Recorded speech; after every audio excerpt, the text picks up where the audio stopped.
Good day mga ka-idol! Update tayo sa PBA. Hindi pa man nag-uumpisa ang Governors Cup.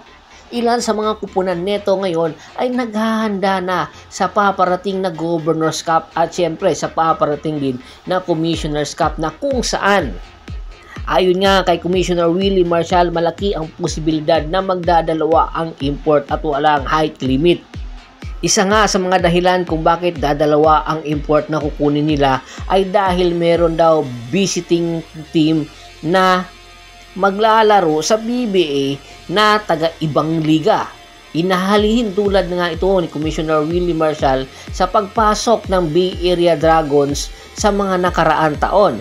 Ayon nga sa report, isa sa mga interested at excited na kupunan ngayon sa PBA ay ang San Miguel Bearmen na kung saan tinalo nga sila ng Meralco Bolt sa Philippine Cup Finals. Kaya naman ngayon pa lang ay naghahanda na ang San Miguel Bearmen na kumuha ng isang triple threat tower combination na mga import at ito nga ang inaasahan na posibleng kunin ng San Miguel Bearmen ang dating import ng tropang giga na si Terrence Jones. Si Terrence Jones ay naging NBA veteran na kung saan naglaro ito ng ilang taon sa NBA. Nakuha nga ito noong 2012 first round, 18 pick ng Rockets at 4 na taon ito naglaro sa Houston Rockets at pagkatapos noon lumipat ito ng Pelicans at noong 2017 ay naglaro ito sa China sa Qingdao Eagles at pagkatapos bumalik ito ng Amerika at naglaro sa D-League sa Santa Cruz Warriors bago ito naglaro sa PBA noong 2019 para sa tropang giga at naging best import nga ito. Hindi nga lang nakuha ang kampyonato dahil nga nabigo ito dahil ang kalaban nila ay ang San Miguel Bearmen. At simula nang matapos nga ang kanyang stint sa tropang giga, lumipad ito papunta ng Europa at doon na namalagi at naglaro doon. Kaya naman hindi pa man nag-uumpisa ang Commissioners Cup, tinitingnan na ngayon ng San Miguel Bearmen ang ability or availability ni Terrence Jones kung pwede ba ito sa susunod na konferensya ng Commissioners Cup dahil malaki ang may tutulong ni Terrence Jones sa San Miguel Bearmen, lalong-lalo na kinakailangan nila na paghandaan ang posibleng visiting team na maglalaro. Alam natin na mga visiting team ay malalakas at mga D-calibre ang magiging import, kaya naman ayaw na ayaw ng San Miguel Bearmen na mapapahiya. Kinakailangan magkaroon ng tandem si Benny Boatwright at Junmar Fajardo para nang sa ganon ay makuha nila ang kampyonato sa Commissioners Cup. Marami na ang excited sa paparating na Commissioners Cup.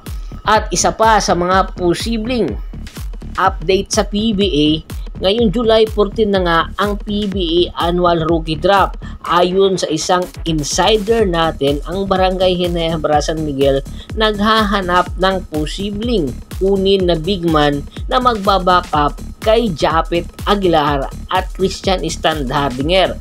Ang dalawang nasabing big man ay hindi na nga bumabata, kaya naman tinitingnan ang posibilidad ni Coach Timko na kumuha ng isang big man or legitimate big man sa paparating na annual rookie draft. At ayon nga sa isang report ay tinitingnan ang posibilidad kung available pa ba itong si CJ Lane na makukuha nila sa first round.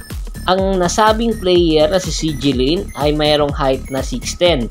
Dapat matagal na itong naglaro sa PBA, kanya lang naun siya dahil sa kakulangan ng mga papers. Pero ngayon ay malaki ang posibilidad na ready na at hinog na nga si CJ Lane. Marami ang nagsasabi isa itong malaking tulong sa Barangay Ginebra San Miguel dahil ang nasabing big man hindi lang meron high flying ability, meron din itong outside shooting ability, passing ability, shot blocking ability na kinakailangan nga ng Barangay Ginebra San Miguel. Nakita nyo naman sa ensayo ni CJ Lane ay hinog na at very athletic ang nasabing mama. Kaya naman isa ito sa paborito ni Coach Tim ko na kukunin na posibleng makatulong para mapalalim palalo ang lineup ng Barangay Ginebra San Miguel. Ang tanong na lang dito, available pa ba ito sa paparating na PBA Annual Rookie Draft kung ang Barangay Ginebra na ang magpipik? Or ano ang dapat gawin ng Barangay Ginebra San Miguel para makuha nila ito ng mas maaga? Komento na sa baba ng video at pag-usapan natin yan. Once again, this is Percival Monteron at your service. Don't forget to subscribe my sports channel at don't forget to click the notification bell button para nga maging updated palagi sa kwentuhan. At bago pa man nga natin tapusin ang ating kwentuhan, shoutout muna tayo sa ating mga solid na followers na laging sumusuporta sa atin. Kay Sir Adrian Dulay at sa Dulay Family, Ricky Lanza ng Ricky Rider TV ng Tansa Cavite at sa Lanza Family, Anthony Laquialon at sa Laquialon Family, Ronald Versobidad, John David Gulapa, Yornel Belches, Yunel Alicante, Ryan Pangilinan, Michael Pangilinan, Michael Rosalado at Dennis Rosalado. Marami pong salamat sa walang sawa niyong pagsuporta. Pakibisita na rin po ng Facebook fanpage ko. Paki-like, paki-follow, paki-share. At remember, doon na po tayo starting sa July 1. Doon na tayo mag-a-upload sa Paul Goso na fanpage ko sa Facebook. Dahil nga mayroong problema ang sports channel na Percival Monteron. Hanggang sa muling kwentuhan, maraming salamat po.